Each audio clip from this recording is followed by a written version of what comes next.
Before Adam, before Eve, before all of this, before our ignorance, we were building calendars 75,000 years old.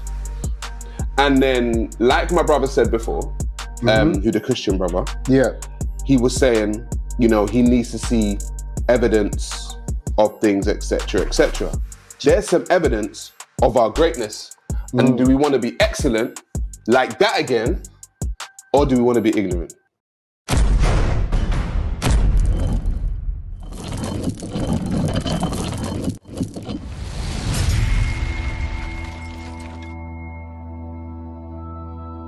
Before Jesus, before Muhammad, before a Bible, before a Quran, before all of this, right?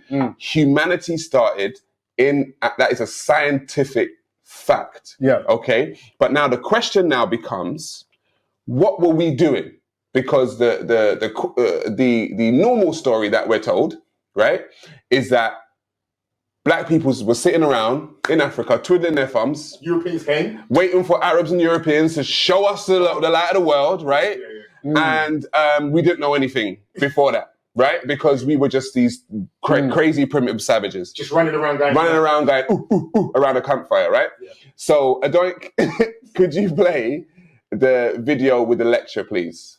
And let's see what they say. First of all, you cannot study the Egyptians as an archaeologist or as an astronomer or as a philosopher or as an anthropologist.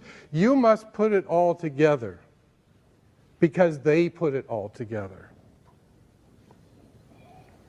If you read what the Greeks said, not what we think, but if you read what the Greeks said, they said they got everything from Egypt.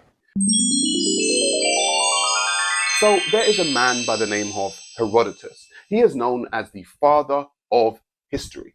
The father of history. He is a Greek man, and he wrote a book called The Histories of the world, where he traveled all over the world and he wrote down the histories of the people. Now, what did he say about the ancient Egyptians that makes us understand that blacks are not low IQ? For it is plain to see that the Colchians are Egyptians. And what I say, I myself noted before I had heard it from the others. When it occurred to me, I inquired of both peoples, and the Colchians remembered the Egyptians better than the Egyptians remembered the Colchians. The Egyptians said that they considered the Colchians part of Sesostris' army. I myself guessed it, partly because they are dark-skinned and woolly-haired. So that's what the father of history said about the Colchians and the Egyptians. They were obviously of the same people because they were what?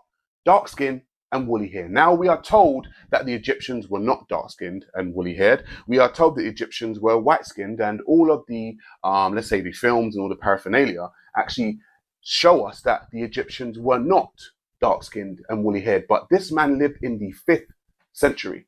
The 5th century, which is closer to the time of when the Egyptians were ruling, and he himself said, yes, they were dark-skinned and woolly-haired. Not what we think, but if you read what the Greeks said, they said they got everything from Egypt. They got all their knowledge from Egypt. Pythagoras spent 15 years in Egypt, and what did he have to do? He probably had to spend 5 years convincing them that he was worthy to get the knowledge that they had. Remember, knowledge was power. Knowledge was sacred. Knowledge was something you just didn't publish in the newspapers. Knowledge was guarded very closely because it was of tremendous value. You wouldn't give it to anybody. You would give it to somebody who was willing to shave his head and be a penitent for 5 years, and then you might start to tell him things. Okay? And the Greeks did this. Pythagoras did this. Other Greeks did this. And they said that they got all their knowledge from the Egyptians. Now, when did we come up with the idea that the Greeks created everything from scratch? Well, believe it or not, it happened in the 18th and 19th century. And it's an unfortunate fact of life that Romanticism, which has many great things about it, also has a dark side, which has to do with racism. And in the 18th and 19th century, it was decided that it was just not appropriate for all this knowledge to come from an African country. Right. So, all the knowledge that Europeans got apparently came from an African country. Egypt has always traditionally been given prominence as the height of ancient culture. What archaeologists do when they pull material from the ground or when they translate texts, they bring their own cultural baggage to that interpretation and the baggage of the times that they live in. And so it's imperative that we go back and continually reassess the things that we take as facts.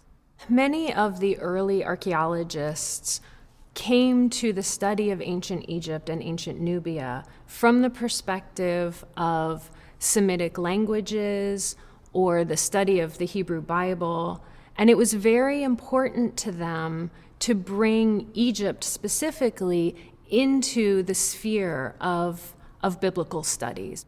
And so they had to carve Egypt away from Africa to bring it into that sphere. And the way that they did that was they used race. So these early archaeologists effectively made ancient Egypt white in the sense that they made it part of a dominant Western culture, and ancient Nubia was separated from that. It was black. And this was how they took Egypt out of Africa and put it into this Semitic sphere, this biblical sphere. So what I was saying is, Adam's calendar is a controversially suggested to be the oldest man-made structure in the world. Sometimes referred to as African Stonehenge, it predates both Stonehenge and the Great Pyramid of Giza by tens of thousands of years.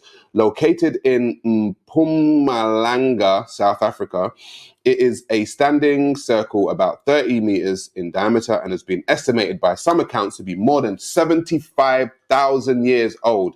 Various astronomical alignments have been identified at the site, and it's possibly the only example of a complementary, functional, most intact megalithic stone structure in the world. Mm-hmm. So, thank you for that, Adoy. Before Adam, before Eve, before all of this, before our ignorance, we were building calendars 75,000 years old. And then, like my brother said before, who the Christian brother, he was saying, you know, he needs to see evidence of things, etc., etc. There's some evidence of our greatness. And do we want to be excellent like that again, or do we want to be ignorant? I believe that what the brother said rings so true to me in so many ways, through family and that. It's like a really deep statement he made. That's most probably why I wanted to go deeper in conversation with him. But we got a show to run. But I'll tell you this, yeah. I've had uncles and aunties, yeah, that when you talk to them and you like get into these hard, poignant questions that they have to ask themselves, yeah, they just go into, you know what, don't disrespect Jesus. God is great. Yeah, because Adam's calendar is not going to change anything for them, bro. So showing them that we're the first people, first of all, scientifically. Yeah, because... and all humanity came from... Ask a black Muslim, ask a black Christian, oh, back then we were savage dummies that didn't know nothing about nothing. We didn't know really about the calendar.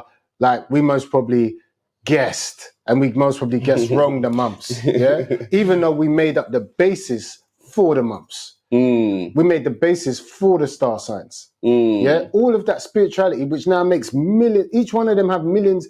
You can do star sign Instagram channels and make tons of money, bro. Right. Where did those star signs come from? Who were the ones that were mapping out the star system? Yeah, and that's what I mean. It's like our people don't care about none of that, bro. That's But why, that's excellence, though. Do you know how to map out star systems as black people 75,000 years ago? Yeah. Is excellent. That's black excellence. Yeah. We've gone from black excellence to doing that to talking about I'm a trapper, I'm a rapper, I'm gonna shake my ass, right? What? I'm gonna burn a black woman in the name of some next guy who already had black slaves. All that, bro, we have become so ignorant. What was the currency back then? We can roughly guess. It's a bartering system of some kind. Bartering system of I'm guessing goods and all of that. Yeah. What I'm saying now, the bartering system is paper money. So people are prepared to turn around and go, excuse my French or whatever you want to call it, like, F that African history, yeah? This is what gets me paid. This is what makes me look good in my community. Even if it don't get you paid, being a good Muslim in a Muslim-dominated area as a black person makes you get respect. You can go to jail, bro. A lot of my cousins, like, bless their souls, because they needed to get through jail. Long prison sentences. So I respect they needed something to drag them through that. Yeah? So I'm not knocking them for turning Muslim or anything like that. But what I am saying is, did they overlook the fact that there's other systems you can turn to? Or was it the fact that the Muslims in jail had paper? They had prayer rooms. Yeah? They had it a little better off. They had numbers. Yeah, at the end of the day, bro, like it's just like, one thing I agree with what the one of the commenters said earlier. Yeah, there's a reason why a lot of people support certain football teams, and when you start to support a football team, it's normally because they're winning. Do you get what I'm saying? And this is what I think a lot of this is. It's supporter based, bro. You go with the team that's winning, bro. Yeah. I don't. We're going back to black excellence because we've shown calendars, we've shown black people were the fathers and mothers of humanity. A Shango bone, please. Slide, please. Okay. We're going to go to the... Sorry, could you just let Ultra know? Yeah, we'll... Chat saying he wants to get on. Ultra, we're coming to you, bro. We're just going to get this bit out. We're going to come to you, my brother. Don't worry. So the Ishango bone. Discovered at a fisherman settlement of Ishango in the Democratic Republic of Congo is a bone tool and possible mathematical device that dates to the Paleolithic era. The curved bone is dark brown in color, 10 centimeters in length, and features a sharp piece of quartz affixed to the end, perhaps for engraving. Because the bone has been narrowed, scraped, polished, and engraved to a certain extent, it is no longer possible to determine what animal the bone belonged to, although it is assumed to belong to a mammal. Next Ishango bone slide, please, Adoink. Right? Hang on. We only got one, mate. Yeah, that's the next. No, there should be two. There's only one. No? Oh, no. Yes, we do. Sorry. Yeah, there should be two. Yeah, there you go. The ordered engravings have led to many to speculate the meaning behind these marks, including interpretations like mathematical significance or astrological relevance. It is thought by some to be a tally stick, as it features a series of what has been interpreted as tally marks, carved in 3 columns running the length of the tool, though it has also been suggested that the scratches might have been to create a better grip on the handle or some other non-mathematical reason. Others argue that the marks on the subject are non-random and it was likely to be a kind of counting tool and used to perform simple mathematical procedures. Others speculate include the engravings on the bone serving as a lunar calendar dating back to 20,000 years before the present. It is regarded as the oldest mathematical tool to humankind, within the possible exception of the approximately 40,000-year-old Lumumba bone from southern Africa. Thank you very much, Adoy. 20,000 years ago, we were making mathematical devices. Yep. 75,000 years ago, we were mapping out star systems. What is that bone called? Ishango bone. It's from Democratic of Congo. How many people rep Shango? Hey.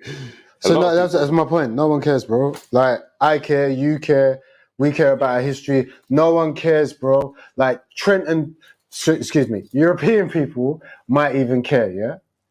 right? Because they'll put it in a museum and they'll date it. They'll say the history, how far this goes back, yeah? Bro, we don't care. In mass numbers, we don't care about no Shango bone.